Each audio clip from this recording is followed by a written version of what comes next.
어머니와 아버지가 겪으셨던 일들.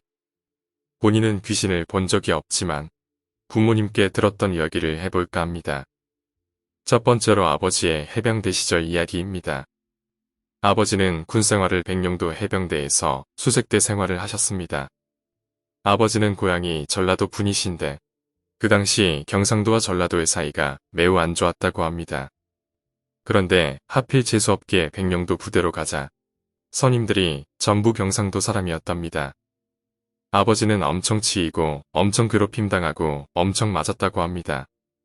심지어 그 당시 자살까지 하고 싶다던 생각에 군악근을 풀다가 또 하필 선임들한테 걸려서 또 엄청 맞았다고 합니다.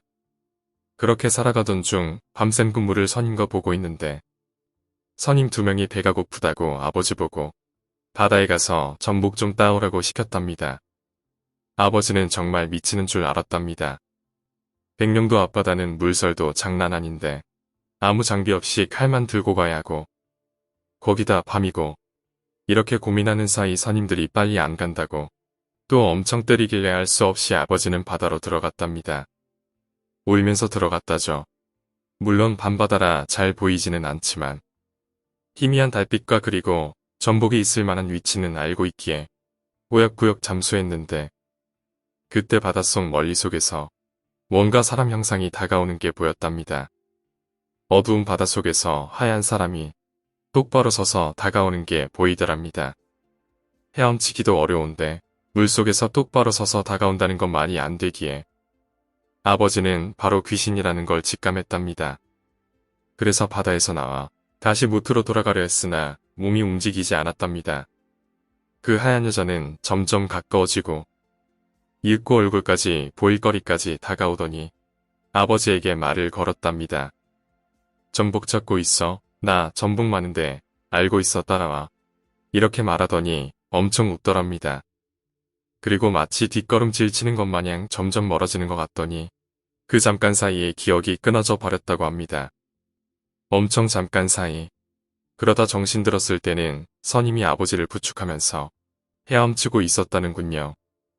선임의 말로는 아버지가 바다에 가는 것을 손전등으로 계속 보고 있었는데 잠수한 아버지가 올라오지 않길래 얼마 뒤 뭔가가 수면 위로 올라와서 비춰봤더니 아버지의 발 2개만 물 위로 올라온 게 보였다더군요.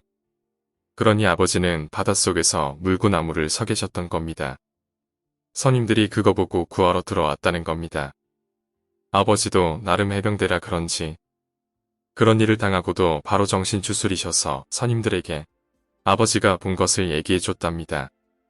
그 뒤로 선임들은 아버지에게 그런 무모한 일은 시키지도 않았고 갈구는 일도 많이 줄었답니다. 두 번째로는 어머니의 초등학교 운동회 때 이야기입니다. 저희 어머니는 강원도가 고향입니다. 강원도에 백담사가 있는 곳 근처가 집이었습니다. 지금은 안 계시지만 외할아버지도 계시고 가난하지만 굶지는 않았다고 합니다. 초등학생 시절 운동회를 앞두고 운동회 경기 연습을 하고 난 뒤에 어머니는 단짝 친구와 함께 집을 가다가 헤어졌는데 다음날 학교에 가니 단짝 친구가 도로에서 군용차에 치여서 죽었다는 소식을 들었답니다. 어머니는 그 당시는 매우 슬펐지만 나이가 어려서 그런지 얼마 뒤에는 다시 운동회 생각만 맴돌았답니다. 운동회 당일 어머니와 외할머니 그리고 어머니 형제분들은 아침에 학교로 갔지만 외할아버지는 할 일이 있으니 뒤따라 간다고 하시고 늦게 출발하셨다고 합니다. 하지만 운동회가 끝날 때까지 외할아버지는 오지 않으셨고 어머니는 실망한 채로 집에 갔지만 집에도 안 계셨답니다. 시간이 흘러 밤이 되었는데도 집에 오지 않았다고 합니다. 가족들이 전부 걱정하고 있는데 새벽 1시경 누군가 문 열어달라고 엄청 두들기길래 가보니 외할아버지였답니다.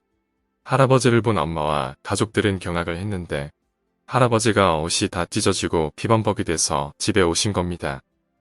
할아버지는 집에 오시자 영숙이 만대풀이 하시다가 쓰러지셨답니다. 영숙이는 차에 치여 죽은 엄마의 단짝 친구였습니다.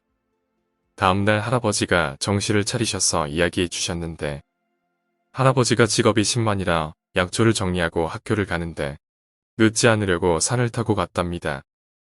그 당시에는 산길도 조성되어 있지 않았고 워낙 흉흉한 소문도 많아서 산을 잘 안 타는데 빨리 가려는 생각에 산을 가로질러 학교를 가고 있었답니다. 거기다 할아버지는 신만이이시니 산도 잘 타시기에. 그런데 가다 보니 어떤 바위 위에 어떤 여자애가 앉아 있었는데 자세히 보니 얼마 전 죽은 엄마의 단짝이었답니다. 할아버지는 너무 놀라서 바로 돌아서려고 했지만 그 아이가 할아버지한테 나도 운동을 못 가는데 어딜 가? 하고 화를 내더랍니다. 할아버지는 기겁을 하고 도망쳤는데 이상하게 산에서 벗어날 수가 없었답니다. 그리 깊은 산도 아니고 자주 오던 산인데 아무리 벗어나려고 해도 산에서 벗어날 수가 없었고 이윽고 밤이 되었답니다. 할아버지는 내가 귀신에 홀렸구나 생각하시고 그 당시 어머니의 마을에서는 도깨비에게 홀렸을 때 외우던 주문 같은 게 있었다고 합니다. 그래서 그 주문을 무한 반복하며 외우시며 계속 길을 찾아 돌아다녔는데 때마침 도로가 나왔다고 합니다. 할아버지는 산에서 나와 도로로 들어서는 순간 산속에서 영숙이가 얼굴만 내민 채 어디 가냐고 라고 외치더랍니다. 그래서 할아버지는 죽을 힘으로 도로를 따라 집까지 왔다는 겁니다.